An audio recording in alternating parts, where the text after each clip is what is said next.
మీరు చాలా ఎన్కౌంటర్లు తప్పించుకున్నారు కదా, ఒక చెప్పండి ఒక ఎన్కౌంటర్ గురించి, మీకు బాగా గుర్తుండిపోయిన ఎన్కౌంటర్. బాగా గుర్తుండిపోయిన ఎన్కౌంటర్ అంటే నేరల్లది పెద్ద ఎన్కౌంటర్. నేరెళ్ళే ఎంతమంది చనిపోయారు అందులో? కామరేడ్ నలుగురు చనిపోయారు. ఏం జరిగిందమ్మా రోజు? ఎవరెవరు ఉన్నారు అక్కడ? అక్కడ ఎంతమంది ఉన్నామంటే సాగర్ అన్నట్టు ఆయన ఉండే, పద్మక్క, ఆ రోజు ఎంతమంది ఉన్నాం, 5-6 ఉన్నాం. ఎంతమంది ఎక్కడ జరిగింది? నేరల్లనే. ఎన్ని గంటలకి? 8 అయిందచ్చు, 8-8:30 అయిందో 9 అయిందో ఉదయం. ఉదయం. మేము పొద్దుకే ఊరలను పిలిపించుకున్నాం, మాట్లాడినాం. మా దగ్గరికి ఒక జర్నలిస్ట్ వచ్చేది ఉండే ఆ రోజు జర్నలిస్ట్ వచ్చేది ఉంటే నేనే అక్కడికి పోయినా. బడికాడికి వస్తాడని అంటే నేను అక్కడికి పోయినా. చాలాసేపు ఉన్నా, గంట సేపు అంటే పొద్దుకి 6 గంటలకు ఆయన వస్తాడని అంటే 6-7 గంటల దాకా అక్కడ ఉండి వెళ్ళొచ్చిన. వచ్చాడు ఆయన జర్నలిస్ట్? రాలే. ఆయన పేరు శంకర్ అని జర్నలిస్ట్ ఉండే. అయితే ఆయన రాలేడు. 6 నుంచి 7 దాకా ఉన్నా ఊరు లోపల, రాలేడు. పొద్దుకి ఊరలను పిలిపించుకున్నాం, మాట్లాడినాం. మాట్లాడి తెల్లవారుజామున పొద్దుకి అన్నం వండిపించుకున్నాం. అందరం పొద్దుగాల గుట్టెక్కినాం, నీళ్ళు తీసుకొని తిన్నాం. ప్రొద్దున్నే తిని పడుకున్నాం. సెంట్రీ డ్యూటీ నాదే ఉండే. నేనే సెంట్రీ చేసిన. మళ్ళీ తర్వాత నా సెంట్రీ అయిపోయిన తర్వాత ఇంకొక ఆయనది సెంట్రీ ఉండే. ఆయన నా పక్క పొంటే ఉన్నాడు. ఇంకొక ఆమె రాసుకుంటున్నది. వీళ్ళేమో నిద్రపోయింది. లక్ష్మణ్ సెంట్రీ డ్యూటీ నీదే ఎక్కువ అని చెప్పాను. ఇక అన్నవల్ల ఆయన సెంట్రీ ఎక్కిండు. ఆయన సెంట్రీ ఎక్కిన వల్ల ఈమె లేచింది, ఇంకొక ఆమె లేచి బయటకు పోయి వచ్చింది. ఆమె ఏదో టాబ్లెట్ వేసుకొని అక్క నువ్వురా బయటకు పోదాం రానంటే గిట్లా బయటకు వచ్చినాం. వచ్చినప్పుడు ఏమీ లేదు అసలు. వచ్చి కూర్చుండి మళ్ళీ రాసుకుంటున్నాం. మేమిద్దరమే రాసుకుంటున్నాం. రాసుకునే టైంలోనే ఈ సెంట్రీ ఆయన ఏం చేసిండంటే అక్క అయ్యము సప్పుడు వినబడుతుందని అన్నాడు. నేను అన్నమల్ల ఏం సప్పుడు అని చెప్పాను. మేము తుపాకీ పట్టుకొని చూసినాం. లేచి చూసేటలకల్లా వాళ్ళు ఫైరింగ్ ఓపెన్ చేసిండ్రు. మేము ఓపెన్ చేసినాం. కానీ వీళ్ళు పడుకున్నట్టుగానే దగ్గర దాకా, అంటే వాళ్ళు మొత్తం ట్రావెలింగ్లో వచ్చిండ్రు అనుకో. మాకు వాళ్ళ తలలు ఏర్పడినాయి కానీ కూర్చొని ఎట్లా అంగి ఉండి గిట్లా వచ్చినట్టుగా లేదు. దగ్గర దాకా వచ్చేదాకా ఏర్పడలేదు. అంతకంటే ముందే ఒక ఆయన అక్క వచ్చిన తోటి మాట్లాడినాం, పంపించినాం.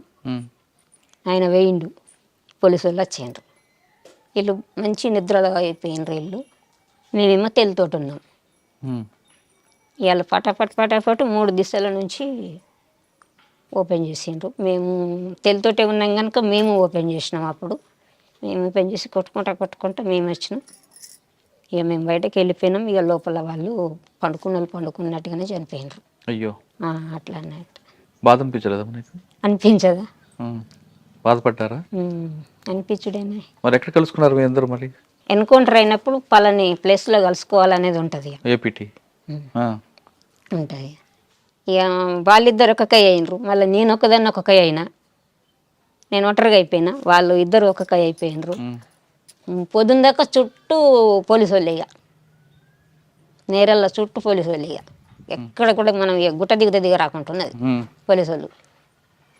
ఆ టైంలో ఇక పొద్దున్న దాకా ఈ టైం నుంచి మొదలు పెడితే పొద్దుగుకే దాకా పోలీసు వాళ్ళే ఉన్నారు. గుట్ట దిగరాలేదు, కిందికి రాలేదు. ఎక్కడున్నారు? గుట్ట మీద ఉన్నారు. గుట్ట మీద ఉన్నాను. మరి పోలీసు చూడలేదు గుట్ట మీద? లేదు, అంటే ఇంకో దాని మీదకైనా ఉన్నాం కానీ ఇక మొత్తం నేరల్ల అడవి పెద్దదే కదా. ఇక ఎటు పక్క పోయి దిగి చూద్దాం అన్నా కానీ పోలీసు వాళ్ళే ఉన్నారు. ఇక మొత్తం రౌండ్ ఉన్నారు. ఇక ఎటు దిగరాలేదు. పూర్తిగా పొద్దు గూకేదాకా దిగలే. ఇక ఆ రోజు నీళ్లు లేవు, ఏమీ లేవు. ఇక మళ్ళీ పైరింగులకి వెళ్తే పైరింగులో దూపు అవుతుంది కూడా, నోరాడిపోతుంది కూడా. కానీ ఆ రోజు అయితే ఎట్లంటే ఈ కాళ్ళ మధ్యలో నుంచి, ఏళ్ళ మధ్యలో నుంచి, చెవుల మధ్యలో నుంచి ఇట్లా వెళ్ళిపోయినాయి కానీ మనకెందుకు పూర్తిగా రాకలేవు అనుకో. ఇక కొంచెం కొంచెం ముక్కలు ముక్కలు తాకినాయి ఇట్లా కాళ్ళకు.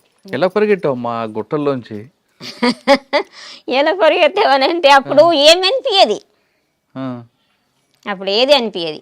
ఫైరింగ్లో ఉండడం ఏమనిపించేది, ఫైరింగ్లోకి వెళ్ళడం ఏమనిపించేది, అప్పుడు ఏమనిపించేది. ఉమ్, పరిగెత్తడం అంటే చాలా పరిగెత్తుతాం, కొట్టుతాము వెళ్తాం కదా. ఉమ్, ఎట్లా మనకు అది శిక్షణ ఉంటుంది కనుక మనం ఫస్ట్ దెబ్బ కొట్టి తర్వాత వెళ్ళాలి.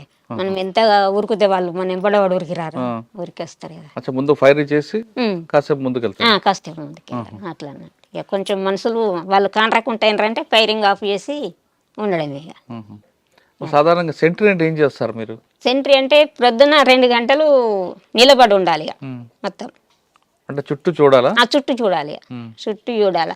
ఆ సెంట్రీ వేయడం కూడా నేర్పుతారు మన కళ్ళను ఎట్లా దింపాలా, కిందికి ఎట్లా దింపాలా, మీదకి ఎట్లా దింపాలి అనేది అది కూడా ట్రైనింగ్ ఎలా ఇస్తారు. చెప్తారు? కళ్ళు కండ్లని ఇట్లా ఇక ఇట్లా ఉండాలి ఇక ఇట్లా మొత్తం ఇట్లా మొత్తం ఇక కండ్లు దింపుడు కూడా ఉంటుంది అందులో ట్రైనింగ్ లో. ట్రైనింగ్లో మన కంటి చూపు కూడా అట్లా ఉండాలి అనేది చెప్తారు. అంటే కళ్ళే తిప్పాలి? కళ్ళే చెప్పాలి. కళ్ళు మొత్తం ఇక కిందికి మీదికి వెళ్ళి ఇట్లా తిరగాలి రౌండ్ అట్లా. ఇవి ఎవరైనా మనకి శత్రువు కనబడ్డారు అప్పుడు ఎలా చెప్పాలి వాళ్ళకి? మళ్ళీ ఇక్కడ 2 ఉంటారు కదా, శత్రువు వచ్చిండ్రంటే మన పొంటి ఇంక 2 ఉంటారు, లేకపోతే 1 ఉంటారు అట్లా అన్నట్టు. వాళ్ళకి సైకిల్ చెప్పాలా, మాటతో చెప్పుకోవచ్చు, మాటతో చెప్పుకోవచ్చు. పైన ఉంటారు మీరు? పైన ఉంటారా? కొద్దిగా దూరం ఉంటారు ఇక, దళం కొంచెం దూరం. సార్ నేరేలు ఎన్కౌంటర్ ఒకటి తప్పించుకున్నాం, ఇంకొక 2 తప్పించుకున్నారు కదా మీరు? ఇంకో 2 ఇంకోటి ఏంటి? పైడు మడుగానే ఉంటది అక్కడ ఎన్కౌంటర్ లో. అక్కడ ఎలా? అమ్మా, ఇందాక జరిగిన ఎన్కౌంటర్ లో ఎవరు సమాచారం ఇచ్చారు పోలీసులు మీరు అక్కడ ఉన్నారని? అది సమాచారం ఎవరిచ్చిండ్రు అనేది కూడా నాకు తెలియదు. తర్వాత ఏంటంటే ఈ జర్నలిస్ట్ అయినట్టయిననే పోలీసు వాళ్ళు మళ్ళీ జాడకు లేకుండా పంపించారు. ఆయన పత్రిక లేకుండా హైదరాబాద్ పంపించేసిండ్రు, అడ్రస్ లేకుండా. ఆయన ద్వారా వచ్చింది సమాచారం అని అనుకున్నాం. మళ్ళీ ఏంటంటే ఆయన జర్నలిస్ట్ మళ్ళీ ఊర్లో ఉండాలి కదా, జగిత్యాల. ఆయన లేడు అక్కడిగా, అక్కడ కాదు హైదరాబాద్లో లేడుగా. ఎక్కడున్నది అనేది పత్తనే దొరకలేదు. మళ్ళీ నేను ఇంటికి వచ్చిన తర్వాత కూడా అడిగారు పోలీసు వాళ్ళు, మీకు శంకర్ మీద మీకు డౌట్ ఉంది కదా అని అడిగాను. ఎవరు అడిగారు? ఇక్కడ డిఎస్పీ అడిగాను. 4 వైపుల నుంచి చుట్టుముట్టినావు, నువ్వు అందులోకి వెళ్ళి ఎట్లా వచ్చినావు ఇంకా తను అడిగాను. ఇంకో ఎన్కౌంటర్ చెప్పమ్మా. ఇక పైడిమడుగుది దాంట్లో 3 చనిపోయినారు. పైడిమడుగులు ఈ గంగుల వెంకటస్వామి, రమేష్ కమాండర్ అంటే చూడు, ఆయన భార్య. మీరు ఉన్నారు అక్కడ? అక్కడ మేము. అది ఎలా జరిగింది? అది మా దళంలో ఉన్న సభ్యుని ఇంటికి అంటే మాకు పరిచయం ఉన్న వాళ్ళ దగ్గరికి భోజనం చెప్పి రమ్మని తోలేసినాం. తోలేస్తే ఆయన ఏం చేసిండంటే ఆయన అంతకంటే ముందే పోలీసు వాళ్ళకి మారిపోయిండు. పోలీసులతో మారిపోయింది ఆయన. ఆ మారిపోయిన సంగతులు మాకు తెలియదు. ఆయనను పంపించినాం. ఆయనను పంపిస్తే ఆయన ఏం చేసిండంటే ఆ భోజనం కడుకు పోవాల డైరెక్ట్గా బస్ ఎక్కి కొరట్ల వేయండు. అప్పుడు ఫోన్లు గిండు లేవు కదా, డైరెక్ట్గా ఆయన పోలీసు వాళ్ళ దగ్గరికి వేయనని చెప్పిండు నాకు కూడా. ఆయన అట్లా వేయండి పోయి వచ్చిండు. ఆయన వచ్చితేనే పోలీసు వాళ్ళు వచ్చిండ్రు. ఇంకప్పటికి అన్నం రాలేదు, ఈయన వచ్చిండు. అప్పటికి ఎప్పుడంటే ప్రొద్దున పోయిన మనిషి 2-3 గంటలకు వచ్చిండు. ఆయన పోయిన మనిషి 2-3 గంటలకు వచ్చేకల్లా ఈయన ఇప్పటిదాకా రాలేడు. ఎందుకు మాకు డౌట్ వచ్చింది. డౌట్ వచ్చి మరి చదువుకుందామని చెప్పి చదువుకుంటున్నాం, ఇక్కడికి వెళ్ళిపోదామని చదువుకుంటున్నాం. కలసి పోలీసు వాళ్ళు ఫైరింగ్ రెడీ చేసారు. అది అన్ని పొలాలు, పసుపు తోటలు. అయితే ఇంట్లో కూడా ఏమైందంటే పండుకున్నారు. ఒక ఆయన పండుకున్నాడు. ఈమె మాతో వచ్చింది ఫైరింగ్లో, వెంకటస్వామి భార్య. మేము ఇట్లా బయటకు వెళ్ళినాం కానీ ఆమెకు మాకు ఆమె అక్కడుండి ఫైరింగ్ చేసింది, నేను ఇక్కడుండి ఫైరింగ్ చేసిన. నాకు ఇటుకి పసుపు తోట ఉన్నది, నేను తోటలోకి వెళ్ళిన, నాకు దాకలేదు దెబ్బ, ఆమెకు దాకింది. అయ్యో, నా పక్క పొంటే ఉన్నది, ఆమెకు తోట దాకింది, ఆమె చనిపోయింది. నేనేం పసుపు తోటలో నుంచి బయట చేసుకుంటా నేను బయట అట్లా. మళ్ళీ మేమందరం కలిసినాం. ఈ ఊర్లోకి తోలేసిన ఆయననే మాకు కాంటాక్ట్ కాడికి ఆయనను పంపించినాం. మళ్ళీ మాకు చింతకుంటలో కాంటాక్ట్ ఉండే. ఆయన నాకు ఏం చెప్పిందంటే ఈ టీంకు లీడర్గా నేనే ఉన్నా అప్పుడు. ఆమె చనిపోయిన ఆమెనేమో కతలాపూర్ ఏరియాకి ఆమె ఉండే. ఆమె కమాండర్గా ఆమె ఉండే, ఇక్కడ టీంకేమో నేను ఉంటిని. ఆమె చనిపోయాయి. అయితే మళ్ళీ అక్కడికి ఈ ఎప్పుడైతే అన్నం కోసం పంపించినామో ఆయనని అక్కడికి పంపించిన. మళ్ళా పంపించి మరి ఆ రూట్ చెప్పిన ఇంటర్నెట్ ఇట్లా ఈ మధ్యలో నుంచి ఇట్లా పెద్దగుండు కాడికెళ్ళి ఒక తవ్వు ఉంటుంది, ఆ తవ్వ నుంచి ఇట్లా వెళ్ళు అని చెప్పని రూట్ అడ్రస్ అంతా చెప్పి తోలేసిన. ఆయన అటు పోలే, చక్కగా మెట్టిపల్లి పోయి వాళ్ళ ఆయన మెట్టిపల్లి పోయి మెట్టిపల్లి కాడ బస్ ఎక్కి బండి ఎక్కి మళ్ళీ అక్కడికి పోయి అక్కడ మళ్ళీ హరిదళం అని ఉండి మళ్ళీ ఆయన మేము కలిసినాం. ఇక ఇంకొక ఎన్కౌంటర్లో ఇంకొక ఎన్కౌంటర్ ఇక అది మధ్యమల్లి ఎన్కౌంటర్. ఇది పెద్ద మడుగు, అది మధ్య మడుగు, ఇది పైడు మడుగు. పైడి మడుగు అది ఈ కోరట్ల మండలంలో పైడు మడుగు. ఇక్కడ ఇది అక్కడ మధ్య మడుగు ఎక్కడ? అటుకే మధ్యమల్లు అది రాజన్న సిరిసిల్ల. అక్కడ ఎలా జరిగింది? 70 మంది ఉంటాము అప్పుడు. పెద్ద కాన్ఫరెన్స్ అది. పై కమిటీ వాళ్ళు ఉన్నారు, స్టేట్ లెవెల్లో అందరూ ఉన్నారు అప్పుడు. బాగా పెద్దది అది. అది పెద్దదైతే పొద్దుకి పండుకున్నాం. ఆ రోజు అంత ఉన్నాము. ఒకరోజు జెండా ఆవిష్కరణ చేసినాము, జెండా ఎగిరేసినాం, అక్కడ స్తూపం కట్టినాము, జెండా కట్టినాము.